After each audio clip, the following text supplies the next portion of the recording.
Comic books in books this week. We have Batman issue number 150 is very likely about to cross a line you just can't come back from, as well as the relaunch story for the X-Men is going to be changing the Sentinels in a new book, as well as new G.I. Joe book in the Transformers universe that we've been talking about. That's pretty freaking exciting. Let's get into it.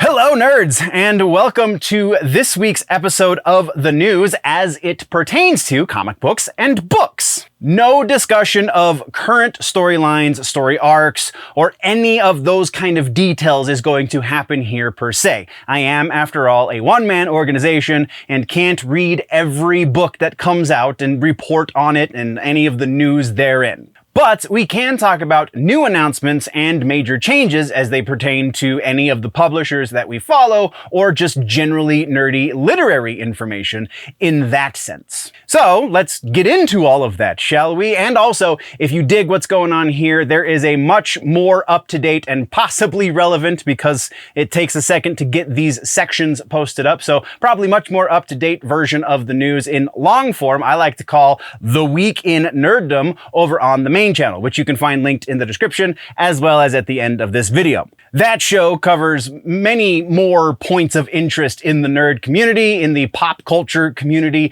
at large, and so definitely go check that out. Now let's get into all of those literary notes, shall we?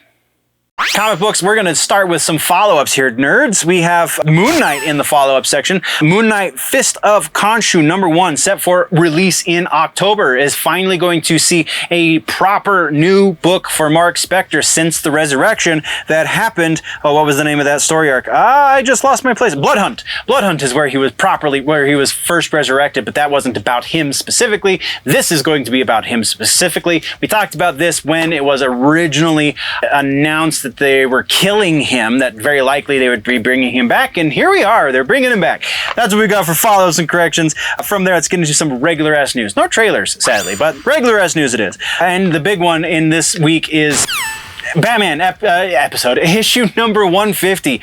So in the previous issue, regular-ass street thug found the secret identity of Batman and is now threatening to expose it to all of Gotham. I didn't write down because I was kind of seething when I took the notes for this, so I didn't write down who the writer is or who the artist is, but the artist is a little less important than the writer because the writer is the one who puts these things into motion. So the suggestion in the synopsis of this issue is that Bruce is contemplating whether or not he cares if people know his secret identity. So we have 80 years of lore just right out the window, just gone, just absolutely, who cares? Like, this is not why you're reading Batman, is it? The fact that he's struggling with these two different identities, technically three different identities, and how to balance them all, that's not why you're reading Batman, right? Or the detective work, how a regular street thug broke into Wayne Manor and saw just Batman things lying about.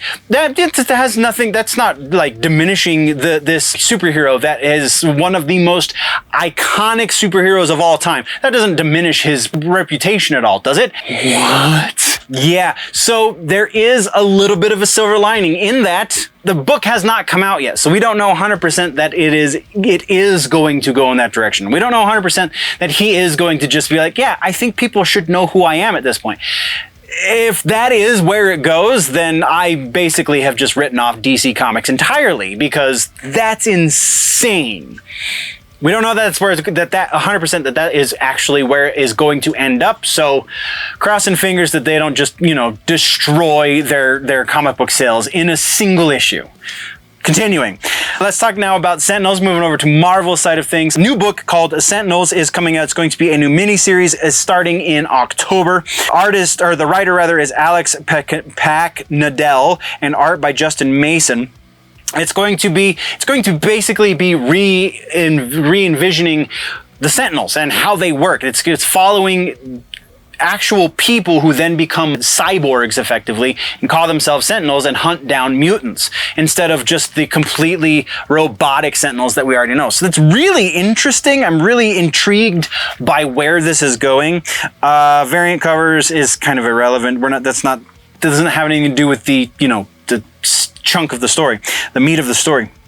Yeah, so that's what we got for Sentinels. Sorry, getting lost in my notes. Our next one is G.I. Joe Inside Transformers. It is coming from Skybound and Image Comics because they're teaming up to do this G.I. Joe Transformers shared universe. It's in my notes, I swear it is. But Energon universe. This is going to be a mostly G.I. Joe centric story. So it's going to be very little on the Transformers side of things, which is kind of why I felt like it was super interesting. This one comes out November 13th is when it'll be on shelves. The writer for this is Joshua Williamson, who's done some pretty solid stuff. Maybe not the best stuff, but some solid stuff. Art from Tom Riley. Again, November 13th is when it will be on shelves. And then our other new book announced this week was Mystique. Marvel has brought Mystique back to her own series once again, written and illustrated both by Declan Shalvey, will be launching also in October. This is all of this Marvel stuff. It has to do with the From Ashes relaunch, which we talked about when it was originally announced. They had those 3 X-Men books that are launching first thing, and now we're kind of evolving past that. So this one is going to be a 5-issue mini. And it's going to be more of the espionage stuff that was in the previous Mystique solo book. So that's kind of what the fans were really reading Mystique for anyway. So that's kind of cool. It's post-Krakoa, obviously. We have Nick Fury is going to be the antagonist for this story. You can't say the villain because it's Nick Fury versus Mystique. Technically, Mystique is kind of the villain, but whatever. Again, we have release date is in October, and that's all we got on that one. So that is the end of this week's news. Let's get into suggestions for comic books and books. It's another book suggestion just to celebrate, because last week the suggestion was Interview with the Vampire, for TV rather. The TV show has now ended. Now go back and read the books that it came from. Interview with the Vampire, 1976 is when Anne Rice published the book the first time, and it's kind of intriguing how well it stands up in modern literature. The Interview with the Vampire, I mean, there are going to be, if you only are familiar with the movie or even just the TV show, there's going to be some pretty dramatic differences between the book and the live action iterations, but I still would put, I mean, like I said previously, the TV show is right up there with the book, but you gotta read the book to know why that is. It's just, her prose are so beautiful, and just the world that she builds around these vampires is so intricate and dark and twisted and all beautiful all at the same time. Yeah, just read Interview with the Vampire. That is your suggestion for the week. That brings us to the end of the video, nerds. Thank you very much for joining me for the news. Once again, there is a full and probably much more up-to-date and recent episode of the news, the full-length version, if you will, called The Week in Nerddom over on the main channel, linked down in the description, and probably link popping up somewhere around my face right about now. So click on that, go check that out as well, or if you prefer your news in more truncated pieces, then by all means just stick around here and go check out some of the other stuff we offer on this channel. Thank you very much for joining me. We will see you in the next one. Before we go, always remember, nerds, that if it is generally nerdy, it's probably here.